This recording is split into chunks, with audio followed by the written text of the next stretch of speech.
Hello, hello, hello, everyone. How are you? Welcome to Bald Life Magazine, Living a Bald Life. I want to encourage you guys to go ahead and share this on your pages. Yes, go ahead and share this on your pages. We want to we want to invite you guys in the room. Come on in the room. Come on in the room. We are excited. Living a bald life. We're back again. Yes, we are. We are back. I'm so excited and so honored to be here again. Welcome to Bald Life Magazine, Living a Bald Life. Living a Bald Life. We do this show every single Friday at 6 o'clock p.m. Pacific Standard Time.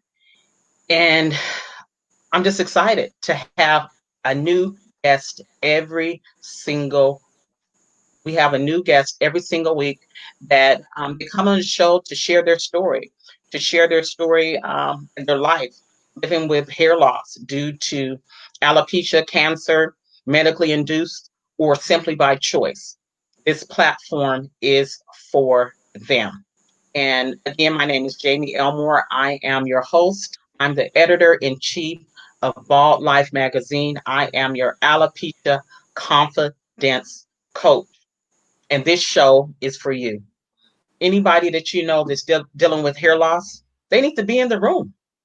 Yes, they do. They need to be in the room. So invite them to come and join us on tonight. We have a special guest all the way from Puerto Rico, and I'm just excited and honored to have her here.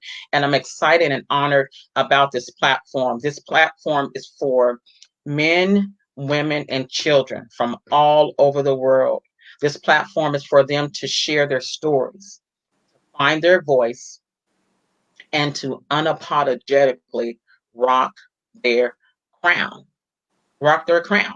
Whether they're bald to due to excuse me, whether they're bald due to alopecia, cancer, medically induced, or simply by choice. This platform is for them. And I'm just excited to be here. And so we don't want to delay any longer. We just want to kind of jump right in and have a conversation with my guest on tonight. And what's so unique about this interview tonight is this interview will be in Spanish and English. Yes, that's what I said.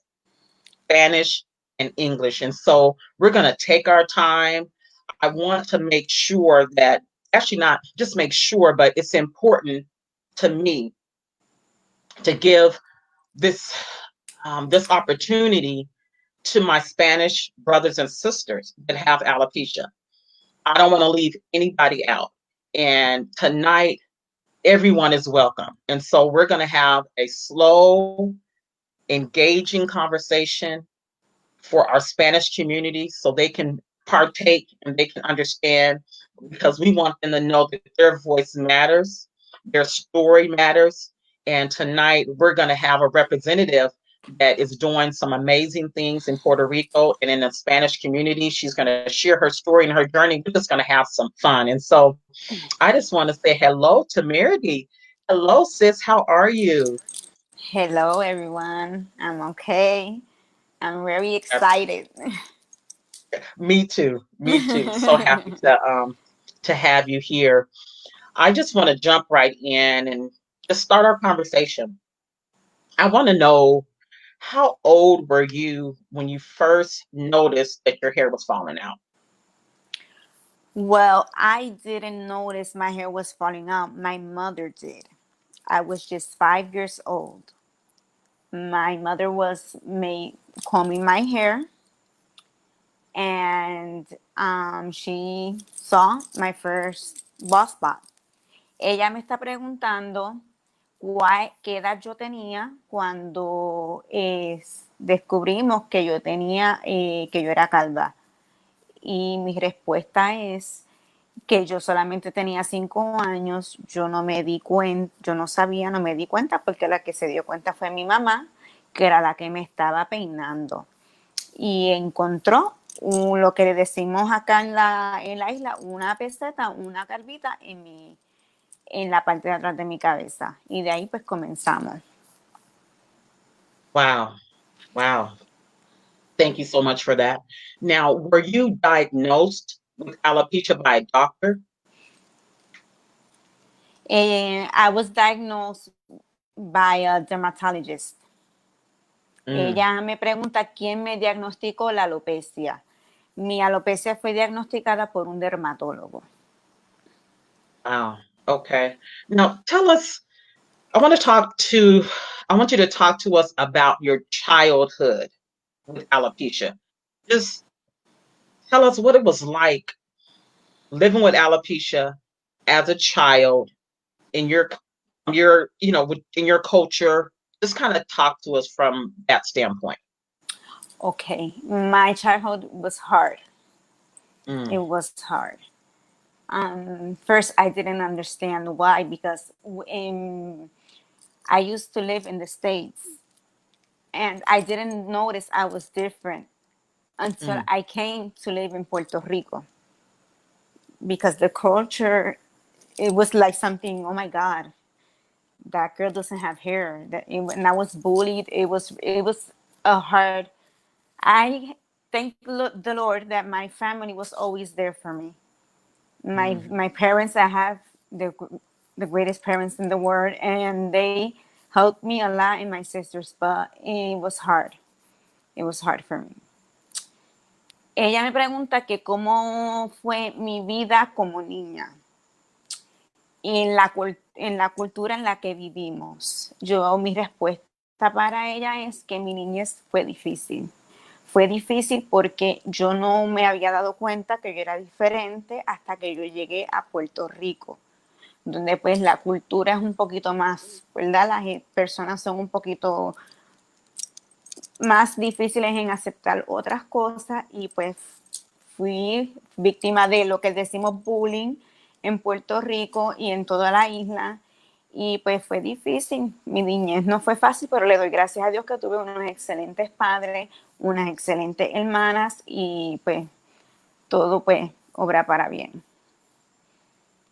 Wow. Thank you. Thank you for sharing. Now,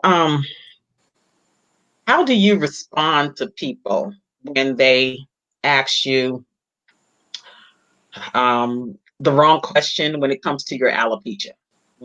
How do you respond to them?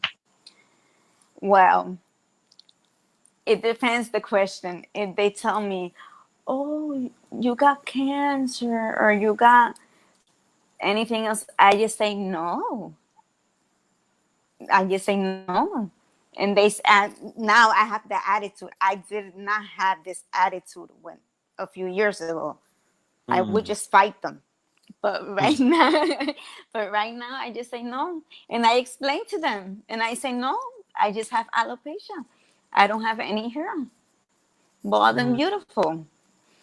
Y ella me pregunta que yo les respondo a las personas cuando me contestan la pregunta equivocada. Y yo le contesto que si ellos, depende de la pregunta, porque la mayoría de las personas me preguntan si yo tengo cáncer. Y yo les digo, pues, que no, que simplemente soy así, tengo alopecia, y le educo y le enseño le trato de explicar lo que es la alopecia.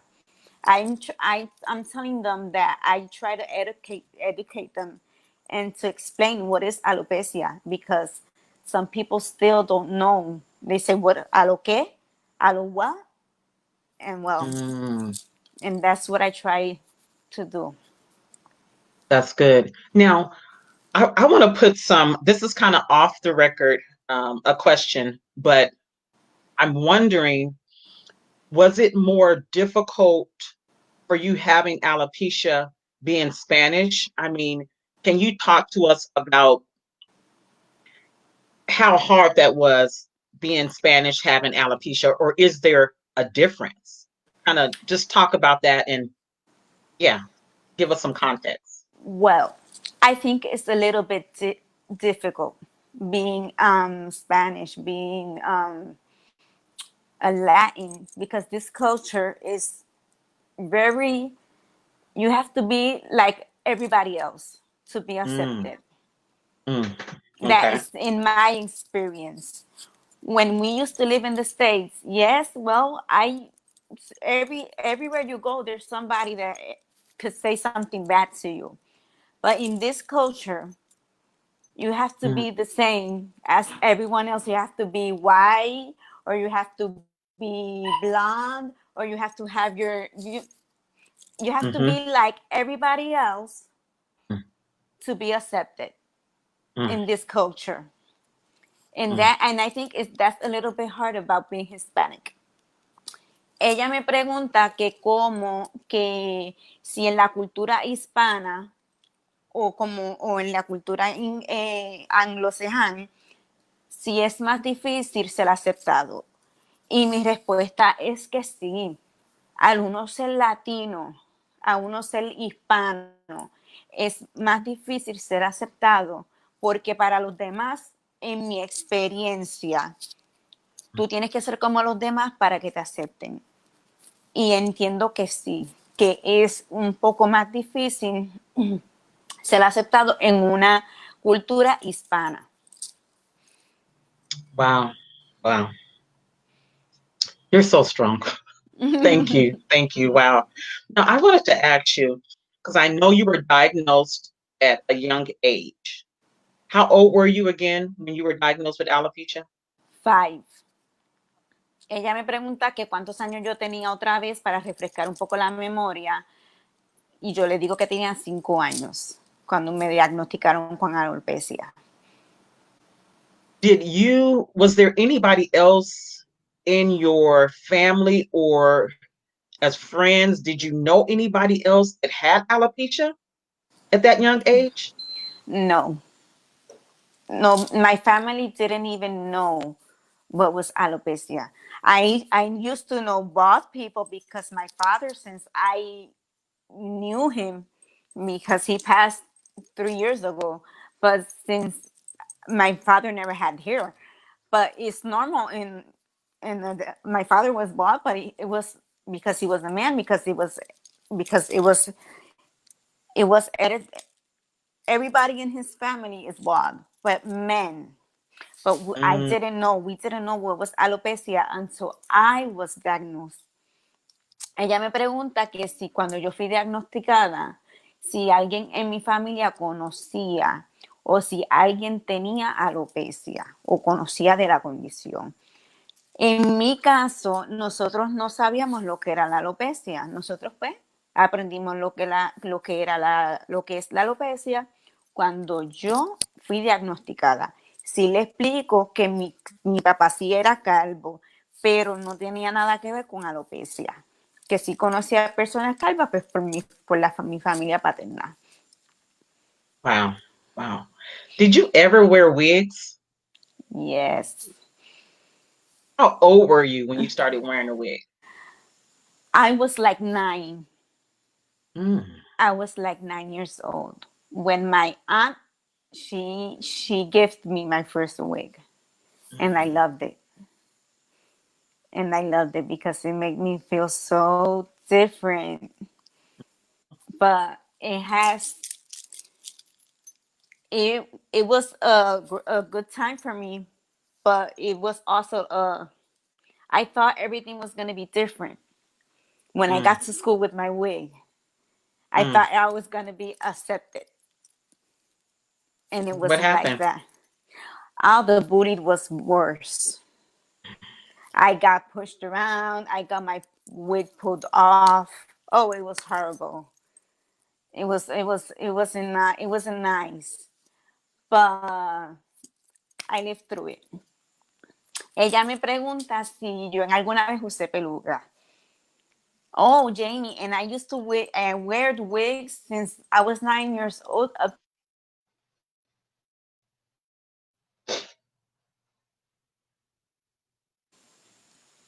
Hello. Go ahead. It froze for a moment. Hello. You're good. Okay. You're good. I Okay. can hear you. Yeah. Now say Okay. that again. I wear wigs since I was 9 Okay. until like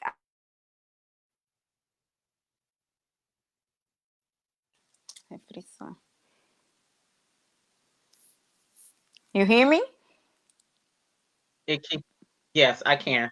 It just keeps going in and out. But let's try You it hear one more me? time. Yes, yes. I can hear you. You can't see me? So let's do this. This is what we're going to do. We're going to jump off of here. We're going to come back and we're just going to go on Facebook Live. Okay? There we go. So guys, just give us some hold tight. We're going to come back on Facebook Live. Okay? So we'll be right back.